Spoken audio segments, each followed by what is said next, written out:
आपल्या परिसरातील ताजी अपडेट बघायची आहे ना, तर मग आजच ती 24 तास या आपल्या यूट्यूब चॅनलला लाईक करा, शेअर करा, सबस्क्राईब करा आणि बेल आयकॉनवरती क्लिक करायला तर अजिबात विसरू नका. महाराष्ट्राच्या विधानसभेचे सध्या पावसाळी अधिवेशन सुरू आहे आणि ह्या अधिवेशनात सर्वात महत्त्वाचा एक कायदा मसुदा जो चर्चेला आला आणि आता त्याचं कायद्यात रूपांतर झालेलं आहे तो म्हणजे Maharashtra special public security bill म्हणजेच जनसुरक्षा विधेयक 2024 जे आहे त्याचं आता कायद्यात रूपांतर झालेलं आहे.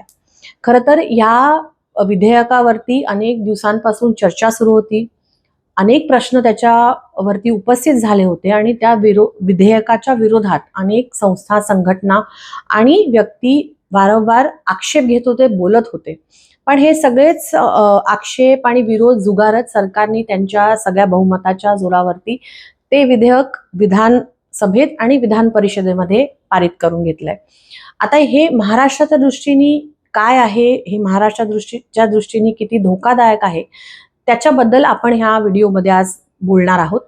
थोडासा मोठा लांब व्हिडिओ असेल, पण माझी विनंती राहील की संविधानावर, बाबासाहेबांच्या विचारांवर आणि सगळ्याच एकूणच चळवळीमध्ये काम करत असलेल्या सगळ्या कार्यकर्त्यांनी हा व्हिडिओ जरूर बघावा, शेवटपर्यंत बघावा आणि मुद्दे काय आहेत, आपण का ह्या विधेयकाच्या विरोधात बोलत आहोत हे आपण समजून घेणं गरजेचं आहे. आता शहरी नक्षलवाद आणि ग्रामीण नक्षलवाद हे शब्द वारंवार आपल्या कानावर पडत असतात. ग्रामीण नक्षलवाद हा महाराष्ट्रासाठी किंवा भारतासाठी नवीन नाही. गेली अनेक दशकं त्याच्या विरोधात सगळ्याच फ्रंट्सवरती आपण लढा देत आहोत. पण शहरी नक्षलवाद हा नेमका काय, ही नेमकी काय कॉन्सेप्ट आहे किंवा काय ही प्रक्रिया आहे, ह्याबद्दल अजूनही कुठल्याही पद्धतीची स्पष्टता कोणाच्याच मनात नाही. हे मोघम एक वाक्प्रचार आहे, अर्बन नॅक्सलिझम, शहरी नक्षलवाद, जो आता अनेक राजकीय पक्षांच्या माध्यमातून पुढे येत आहे. आपल्या संविधानाच्या किंवा IPCच्या किंवा कायद्याच्या कुठल्याही चौकटीमध्ये अजूनही या शब्दाच्या व्याख्येबद्दल स्पष्टता नाही. ही पहिली बाब आपण लक्षात घेऊया. आता महाराष्ट्राचे मुख्यमंत्री असतील किंवा उपमुख्यमंत्री असतील, सगळेच नेते मंडळी असतील, मिनिस्टर्स असतील, त्यांनी वारंवार असं सांगितलं आहे की जनसुरक्षा विधेयक हे महाराष्ट्रामध्ये फोफावत असलेल्या शहरी नक्षलवादाला आळा घालण्यासाठी हे विधेयक गरजेचं आहे. आता जर त्या विधेयकामधल्या मूळ मुद्द्यावरती की शहरी नक्षलवाद नेमका काय आहे ह्याच्यातच जर स्पष्टता नसेल तर पुढे कायद्यामध्ये किती अंधुक आणि अस्पष्टता आहे हे आपण समजून घेऊया. कोणीही व्यक्ती किंवा समूह किंवा संघटना, चळवळ जी प्रश्न विचारेल, सरकारच्या बनवलेल्या योजनांवरती, कार्यक्रमांवरती, पॉलिसीजवरती, विधेयकांवरती, धोरणांवरती जर प्रश्नचिन्ह उपस्थित करेल किंवा त्याला प्रश्न विचारेल किंवा त्याच्या विरोधात बोलेल तर ते कुठेतरी बेकायदेशीर आहे हे ठरवण्याची प्रक्रिया आता ह्या विधेयकाच्या माध्यमातून आपल्याला बघायला मिळणार आहे. आता बेकायदेशीर काय असतं नेमकं, तर बेकायदेशीर की ज्यांनी अस्वस्थता होईल, सामाजिक अस्वस्थता किंवा सामाजिक स्वास्थ्य हे कुठेतरी दुभंगलं जाईल किंवा त्याच्यामुळे समाजाची कुठेतरी हानी होईल, असं एक मोघम परिभाषा ह्या सगळ्याच कायद्यामध्ये नमूद आहे. आता एखाद्या व्यक्तीने किंवा संघटनेने एखाद्या धोरणाच्या विरोधात जर भूमिका घेतली तर लगेच त्याचं गुन्हेगारीकरण ह्या कायद्याच्या माध्यमातून होऊ शकेल. आता महाराष्ट्रात तशी परिस्थिती आहे. त्यामुळे कुठल्याही गोष्टीची पूर्णपणे स्पष्टता नसताना ह्या कायद्याची अंमलबजावणी आता सुरू होणार आहे. ह्या कायद्याचा मसुदा जेव्हा 24 मध्ये सगळ्यांपर्यंत पोहोचला तेव्हा वंचित बहुजन आघाडीचे राष्ट्रीय अध्यक्ष ॲडव्होकेट प्रकाश आंबेडकर बाळासाहेबांनी ह्या मसुद्याच्या विरोधात एक 4 पानी पत्र ह्या सरकारला लिहिलेलं आहे.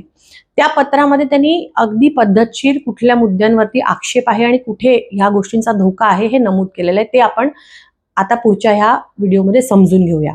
सर्वप्रथम जे त्या पत्रात म्हटलेलं आहे की ह्या सगळ्या परिभाषेला की अर्बन नक्सलिझम काय आहे किंवा अनलॉफुल ऍक्टिव्हिटी, बेकायदेशीर कृत्य नेमकं काय आहे ह्याचीच परिभाषा ह्या कायद्यामध्ये स्पष्ट नाही. पत्रामध्ये बाळासाहेब असं म्हणतात की बाबासाहेब आंबेडकरांच्या एकूणच सगळ्या तत्वांमध्ये, आपल्या संविधानामध्ये हे कुठेतरी अंगीकृत आहे की बाबासाहेबांचा जो एक मूलमंत्र होता की शिका, संघटित व्हा आणि संघर्ष करा, व्यक्त व्हा, एकत्रित व्हा, आपल्या हक्कांसाठी भांडा, हे कुठेतरी संविधानानेच आपल्याला दिलेला अधिकार आहे. आणि त्याच मूळ अधिकारावरती, त्या मूलभूत अधिकारावरती एक गदा आणण्याचं काम ह्या कायद्याच्या माध्यमातून होणार आहे, हे बाळासाहेबांचं आणि वंचित बहुजन आघाडीचं स्पष्ट मत आहे.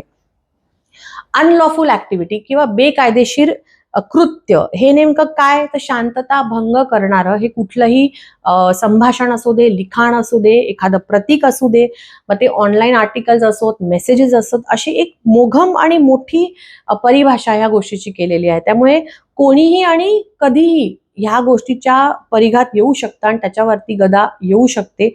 कुठेतरी ही भीती ह्याच्यामध्ये आहे. त्यामुळे त्याची स्पष्टता ह्या कायद्यामध्ये अजूनही आलेली नाही.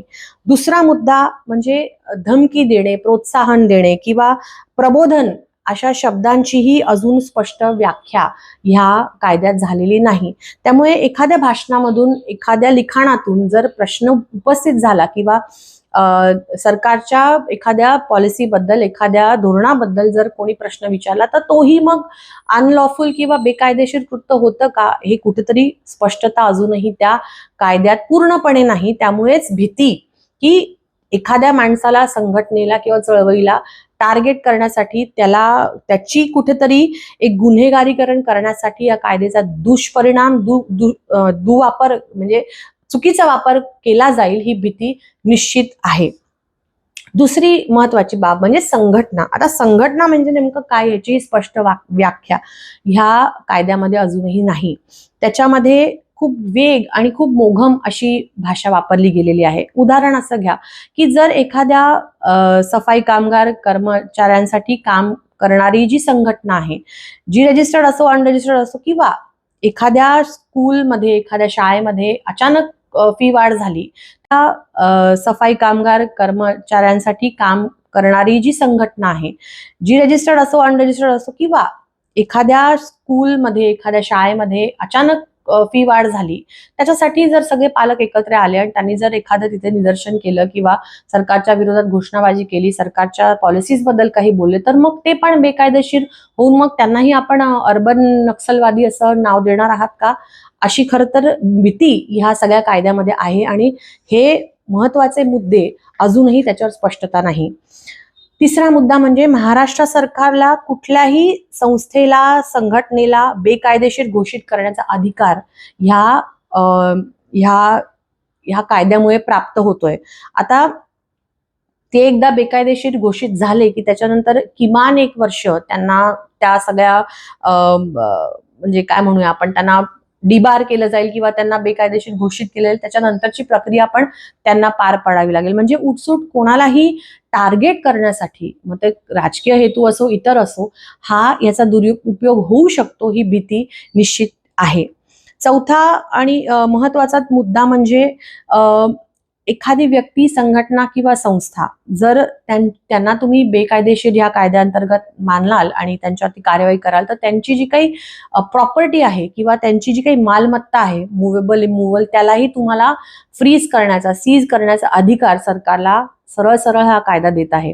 आता त्यांनी सर्वात मोठा धोका हा आहे की अनेक वर्ष कष्ट करून संघटना, संस्थांनी आपल्या काही केंद्रस्थानी असलेल्या ठिकाणं बनवली आहेत, ऑफिसेस बनवली आहेत, किंवा जिथे वैचारिक चावड्या भरतात, जिथे लोक एकत्र येऊन काम करतात, विचार करतात आणि मग पुढे आपला मार्ग शोधतात, अशा ठिकाणांवरती आता कुठेतरी पुन्हा एक सरकारी विजिलन्स किंवा गदा आणण्याचं काम ह्या कायद्याच्या माध्यमातून होऊ शकतं, ही भीती आहे. एका बाजूला सुप्रीम कोर्टाने सरकारी मग ते युपीचं सरकार असो किंवा इतर काही राज्यांमध्ये की जिथे सरसकट जाऊन लोकांची घरं तोडली आणि या बुलडोझर पॉलिसीच्या विरोधात खरं तर सुप्रीम कोर्टाने ताशेरे ओढलेले आहेत, आणि एका बाजूला महाराष्ट्राचं सरकार हे असे कायदे आणून पुन्हा एकदा कुठेतरी बुलडोझर पॉलिसी महाराष्ट्रात आणण्याची एक वाट शोधते का, खरं तर ही भीती आपल्या सगळ्यांच्या मनात आहे. जी काही इमूव्हेबल प्रॉपर्टी आहे त्याची विल्हेवाट सुद्धा सरकार लावू शकतं, असं ह्या कायद्यामध्ये अधिकार सरकारला दिलेले आहेत. आता उदाहरण म्हणजे आदिवासी समूहांसाठी काम करणाऱ्या काही संघटना आहेत, जर त्यांचे मुद्दे पटले नाहीत किंवा जर त्यांनी सरकार विरोधी आंदोलनं करून किंवा एखादी मुद्दा मांडून जर सरकारला धारेवर धरलं, तर मग त्यांच्या सगळ्याच संस्था संघटनांच्या प्रॉपर्टीजवरती, त्यांच्या मालमत्तेवरती त्याची विल्हेवाटही लावून देण्याचं अधिकार हा कायदा सरकारला देत आहे. म्हणजे किती एक मोठा आघात ह्या सगळ्या प्रक्रियेवर होणार आहे याची कल्पना आपण करू शकतो. त्याच पुढे जाऊन ह्याच कायद्यामध्ये एक ऍडवायझरी बोर्ड स्थापन करायचं असं एक नमूद झालेलं आहे. तर ऍडवायझरी बोर्ड म्हणजे या कायद्याची एकूणच अंमलबजावणी आणि इतर विषयांवरती ते एक ऍडवायझरी बोर्ड काम करेल. तिथे तत्सम रिटायर्ड जज किंवा IPS असे कोणतरी नेमणूक सरकार करणार. आता सरकारनेच नेमणूक केलेले ऍडवायझरी बोर्ड जर असेल तर ते सरकारच्या बाजूनी बोलेल का लोकांच्या बाजूनी बोलेल, हा खरं तर मी वेगळ्या पद्धतीने सांगण्याची गरज नाही. हे आपण आपलं समजून घेणं आहे की हे मग ऍडवायझरी बोर्ड हे इंडिपेंडेंट किंवा त्यांच्या पद्धतीने काम करू शकणार नाही हे निश्चित आहे. एक महत्वाचा मुद्दा हा की एखाद्या संस्था संघटना किंवा इंडिव्हिज्युअलला म्हणजे व्यक्तीला जर सरकारने एखादी अशी बेकायदेशीर ठरवण्याची प्रक्रिया सुरू केली तर 15 दिवसाच्या आत त्यांना त्यांचं म्हणणं मांडावं लागणार आहे आणि पुरावे देणं किंवा मी असा नाही, आम्ही असे नाही, हे संस्था संघटनांना करावं लागणार. पण सरकारवरती कुठलंही बंधन नाहीये की पुरावे देणं की हे आम्ही का केलंय, तुम्हाला आम्ही बेकायदेशीर या कायद्याअंतर्गत का ठरवतोय याचे पुरावे देणं हे सरकारला बंधनकारक नाहीये. त्यामुळे ही फारच गंभीर बाब आहे की मग ज्या संस्था संघटना किंवा व्यक्ती सरकारच्या विरोधात बोलतील किंवा आक्षेप घेतील त्यांना सरळ सरळ टार्गेट करण्याची ही प्रक्रिया आता पुढच्या काळामध्ये सुरू होणार आहे. महत्वाचं हे पण आहे की याच्यामध्ये 7 वर्षाची शिक्षा, 2 लाख ते काही अजून अमाऊंटची फाईन या सगळ्याच्या तरतुदी केलेल्या आहेत. पण एकूणच कायद्यामध्ये जी महत्वाच्या गोष्टींची परिभाषा आहे किंवा त्यांचं डेफिनेशन आहे ती अजूनही कायद्याच्या चौकटीत बसणारी किंवा त्याच्यामध्ये साशंकता आहे अशी परिस्थिती आहे. आणि हे सगळं होत असताना जेव्हा एखादा कायदा होतो तेव्हा त्याच्यासाठी एक समिती बनते. जर त्याच्यावरती काही आक्षेप असतील ते नोंदवायचे असतील किंवा काही बदल सुचवायचे असतील तर त्या पद्धतीने ह्या जनसुरक्षा कायद्याच्या संदर्भात असलेली सरकारने नेमलेली संयुक्त चिकित्सा समिती ह्यावरती विरोधी पक्ष आणि सरकार पक्ष ह्याच्यातले अनेक लोक काम करत होते. आता सरकारी पक्षाचं तर कळलं की जे आहे ते पुढे रेटून नेणं हेच काम चालणार आहे. पण विरोधी पक्ष म्हणून काम करत असलेले महाराष्ट्रातले जे काही पक्ष आहेत त्याच्यापैकी कोणकोणत्या समितीवरती होतं हे आपण आधी जाणून घेऊया. काँग्रेसपैकी नाना पटोले, विजय वडेट्टीवारजी आणि सतेज पाटील हे तिथे सदस्य होते. NCP शरद पवार गटाच्या माध्यमातून जयंत पाटील आणि जितेंद्र आव्हाड हे तिथे सदस्य होते आणि उभाठा ठाकरे गटाच्या शिवसेनेच्या वतीने अंबादास दानवेजी हे तिथे सदस्य होते. म्हणजे हे सगळे खरं तर तिन्ही मुख्य विरोधी पक्षातले हे सगळे दिग्गज आणि माहिती असणारे नेते आहेत आणि वारंवार मीडियामध्ये किंवा इतर सगळ्या गोष्टींमध्ये फार पुढे येऊन बोलणारी ही सगळी मंडळी आहेत. पण जेव्हा माहिती घेतली तेव्हा असं कळलं की ह्या समितीच्या सगळ्या बैठकांमध्ये एकही लिखित डिसेंट नोट किंवा आम्हाला या मुद्द्याचा आक्षेप आहे, आम्हाला हे मुद्दे नको आहेत, हे कुठल्याही सदस्यांनी ह्यांपैकी कुठल्याही सदस्यांनी नमूद केलेलं नाही. जर केलं असेल तर त्यांनी जरूर मीडिया समोर येऊन हे सांगावं. माझं तसं मत आहे की सरकारने या सगळ्या समितीचं काय कामकाज झालं, काय बैठका झाल्या, कुठल्या सदस्यांनी काय मुद्दे मांडले किंवा काय आक्षेप घेतले हे पण सरकारने जरा खुलेपणाने सांगावं की जेणेकरून हे विरोधी पक्ष खरंच विरोधी पक्ष आहेत का आणि ते सरकारमध्ये विलीन झालेले पक्ष आहेत हे कुठेतरी लोकांच्याही समजण्याचा मुद्दा आहे आणि ते निश्चितपणे लोकांपुढे आलं पाहिजे. दुसरा जो मुद्दा याच्यात महत्वाचा तो म्हणजे आवाजी मतदान. खरंच विरोधी पक्ष आहेत का आणि ते सरकारमध्ये विलीन झालेले पक्ष आहेत हे कुठेतरी लोकांच्याही समजण्याचा मुद्दा आहे आणि ते निश्चितपणे लोकांपुढे आलं पाहिजे. दुसरा जो मुद्दा याच्यात महत्वाचा तो म्हणजे आवाजी मतदान. आता जर म्हणजे मीडियावरती येऊन किंवा सदनाच्या बाहेर येऊन जर सगळे विरोधी पक्ष म्हणत असतील की नाही आम्ही याच्या विरोधात आहोत आणि लोकशाहीचा गडा घोटत आहे वगैरे वगैरे, तर मग आवाजी मतदान घेण्याऐवजी तुम्ही प्रॉपर मतदान घेणं गरजेचं होतं की जेणेकरून किती मतं ह्या विधेयकाच्या बाजूने आहेत आणि किती त्याच्या विरोधात आहे हेही लोकांपुढे आलं असं. पण तसं झालं नाही. जी भाषणं या चर्चेदरम्यान झाली ती पण इतकी मिश्किल आणि इतकी नॉन सिरियस, म्हणजे ह्या सगळ्या प्रश्नाचे गांभीर्य कुठेतरी बाजूला ठेवून फक्त करायची म्हणून करायची अशी जी भाषणं सदनात झाली ती पण आश्चर्यजनक आहेत. आणि आवाजी मतदानाने हे सगळे प्रक्रिया पुढे नेत हा कायदा आता महाराष्ट्रामध्ये तयार झालेला आहे. तिसरी आणि महत्वाची बाब ही की या सगळ्या विरोधी पक्षाला मदत करणारा एक मोठा गट आहे, ज्याच्यामध्ये विचारवंत आहेत, लेखक आहेत, समीक्षक आहेत, पत्रकार आहेत. त्यांची आता भूमिका या सगळ्या विरोधी पक्षावरती काय आहे. एकूणच ते ज्या क्षेत्रात काम करतात, म्हणजे एनजीओ सेक्टर आहे किंवा चळवळींमध्ये काम करतात, अनेक संघटनांमध्ये काम करतात, ही सगळी मंडळी आज या विरोधी पक्षाच्या बाजूने अगदी इंडिया अलायन्स महत्वाचा आहे आणि मवियाशिवाय महाराष्ट्र उभंच राहू शकणार नाही अशी भूमिका घेऊन त्यांच्यासाठी सर्वात पुढे प्रचार करणारी ही सगळी मंडळी आज ह्याच्यावरती काय भूमिका घेणार किंवा त्याच्यावरती विरोधी पक्षाला ते प्रश्न विचारणार का, खडे बोल सुनावणार का, आणि आता पुढे जाऊन प्रत्येक वेळेस जर विरोधी पक्षात नसाल आणि भाजपच्या विरोधात उभे राहणार असाल तर मग तुम्ही भाजपची टीम आहात आणि तुम्ही मविया सोबत आले नाही तर तुम्ही भाजपची बी टीम आहात असं हिणवणारे हे सगळे मंडळी आज काय स्टँड घेतात हे पण बघणं गरजेचं आहे. त्यांच्यापैकी काहींच्या प्रतिक्रिया मी वाचल्या आणि मला थोडी कीव वाटली त्यांच्याबद्दल, की शेवटी त्यांना असं म्हणावं लागतंय की किमान सभात्याग तरी केला असता विरोधकांनी, तेही केलं नाही.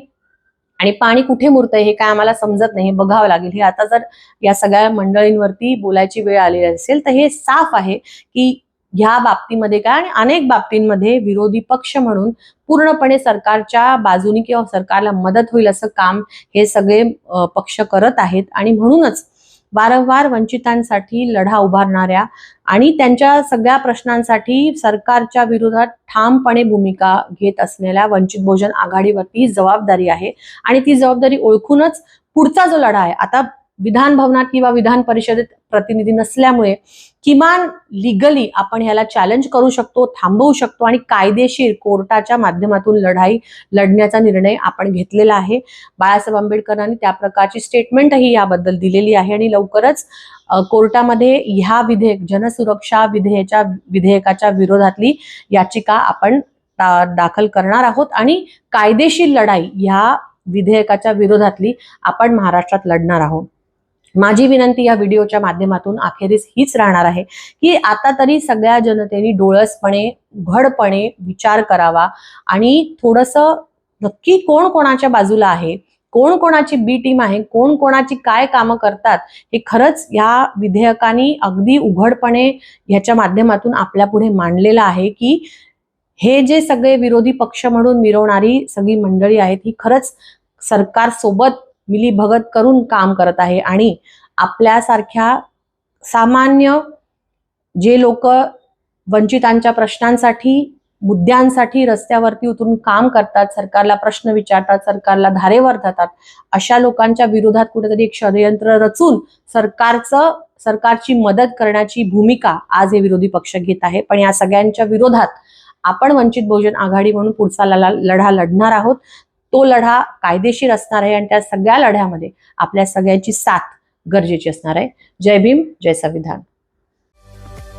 पावसाळ्यामध्ये विजेचा लपंडाव, मग चिंता कशाला करताय? आता अंधाराला करा बाय बाय.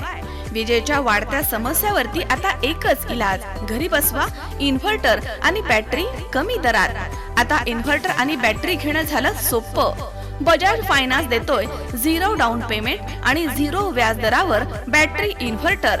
सर्व प्रकारच्या इलेक्ट्रॉनिक वस्तू मिळवण्याचं एकमेव ठिकाण साईराम इलेक्ट्रॉनिक्स अँड बॅटरीज. खरेदी विक्री संघ, व्यापारी संकुल, Nagar Manmad road, Rahuri. Sairam hospital test tube baby centre. मी डॉक्टर स्वप्नील माने, स्त्रीरोग, वंध्यत्व व दुर्बीणद्वारे शस्त्रक्रिया तज्ज्ञ. आमच्याकडे दुर्बीणद्वारे शस्त्रक्रियेसाठी लागणारे सर्वात अत्याधुनिक उपकरणं अवेलेबल आहेत. त्यामध्ये 3D 4D कॅमेरा, तसेच रुग्णांना 10 ते 20 ml रक्तस्राव होतो. पेशंटला खूप आरामदायी ऑपरेशन होतं. सूक्ष्म आजार बाहेर काढले जातात. 10 पटीने पेशंटच्या अवयवांचं निराकरण करता येतं आणि आजाराचं उच्चाटन केलं जातं. साईराम हॉस्पिटल, लॅप्रोस्कोपिक सेंटर आणि test tube baby centre. Court area, Bhagyashree हॉटेलच्या पाठीमागे, राहुरी.